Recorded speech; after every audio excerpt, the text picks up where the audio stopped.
अब परमात्मा कबीर जी बताया करते थे, बच्चों जिस लोक में आप रह रहे हो यहां सुख नाम की वस्तु नहीं है। इस झूठे सुख को ही आपने सुख मान लिया, हल्के दुख को आप सुख मान बैठे हो। अन्य की तुलना में आप पर कम आपत्ति है, आप उसे सुख मान बैठे हो।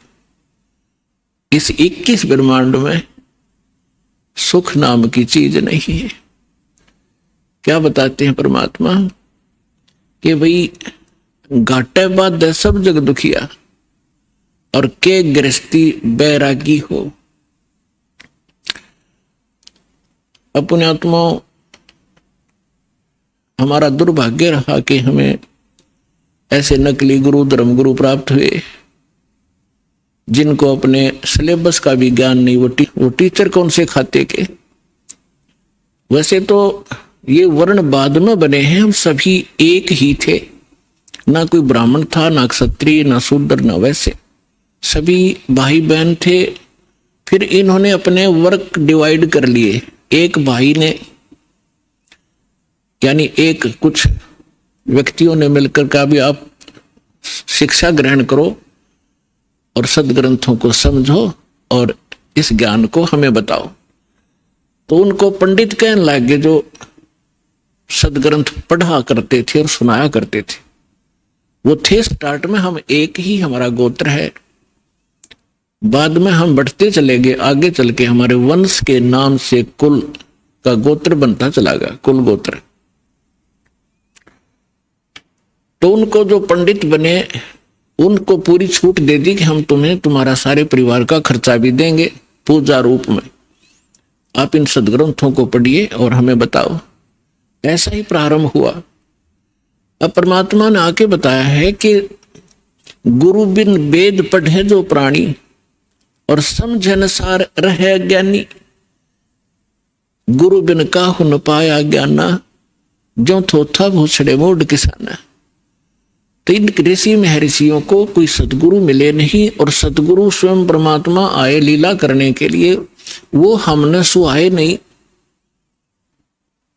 जैसे क्या होता है, जैसे किसी ने थोड़ा सा बोलन की शैली ठीक कर ली और 10-20 श्लोक गोट लिए, वेद या गीता या कोई वाणी पढ़ ली किसी संत की, तो आम स्थान पर खड़ा होकर वो 100-200 व्यक्तियों को प्रभावित कर सकता है अपने प्रवचन के बोलने की शैली से, लेकिन उसके पास कख नहीं है। जब तक सदग्रंथों का संपूर्ण ज्ञान ना हो और कंप्लीट वे ऑफ वर्शिप यानी पूर्ण भक्ति विधि ना हो, तो ज्ञान भी एक आने का नहीं। परमात्मा कहते हैं गोरख से ज्ञानी गणेश सुख दे जति जिहान और सीता सी गो भारिया संत दूर स्थान। फिर परमात्मा कहते हैं कि श्रोता कोट अनंत हैं और वक्ता कोट अनंत और दानी कोट अनंत हैं, पर बिरले साधु संत। तो जो प्रसंग चल रहा है कि परमात्मा हमें बताया करते थे, वो स्वयं आकर के ज्ञान दिया करते थे, तो हमें आज तक ज्ञान प्राप्त ही नहीं था। हमने इस झूठे सुख को सुख मान लिया। जैसे एक व्यक्ति के 3 पुत्रों में से एक की मृत्यु होगी, अब पुत्र मरो चाहे पुत्री, पत्नी मरो चाहे पति, दुख तो भारी होता है। अब जिनके साथ हम कितने प्यार से लाड से रह रहे हैं, हम इतने ढीठ हैं, दुख तो इनसे भी ज्यादा आ जाओ पर मरे नहीं।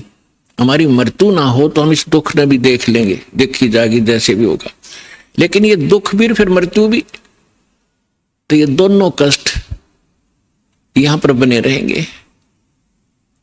तो उसके एक पुत्र की मृत्यु होने से बुरा हाल था, ना खा रहा था, ना पी रहा था, सारा परिवार रो रहा था। शोक व्यक्त करने के लिए कुछ व्यक्ति जाते हैं, उनमें से एक व्यक्ति ऐसा था जिसका एक ही पुत्र था, वही मृत्यु को प्राप्त हो चुका था कई वर्ष पूर्व। तो सांत्वना देने वालों ने कहा कि देख भाई, यहाँ तो मृत्यु एक ना एक दिन सबकी आनी है, और देख इसको देखकर जी ले, इसका एक ही पुत्र था और उसी की मृत्यु होगी। ये भी अपना समय व्यतीत कर रहा है। फिर उस व्यक्ति को जिसका पुत्र तीनों में से एक मृत्यु को प्राप्त हुआ था, तो उसको थोड़ा सा सांत्वना हुई, हौसला हुआ, ये सोचकर कि हे भगवान, इससे तो मैं भी सुखी, मेरे दो तो बच गए। फिर वो ठीक हो गया, रोटी खा ली, थोड़ा सा गम दूर हुआ, अब खाक सुख हो गया। क्या पुत्र वापस आ गया वो? तो परमात्मा कहते हैं झूठे सुख को सुख है, ये मान रहा मनमोद, ये सकल चबीना काल का, कुछ मुख में कुछ बोध। और फिर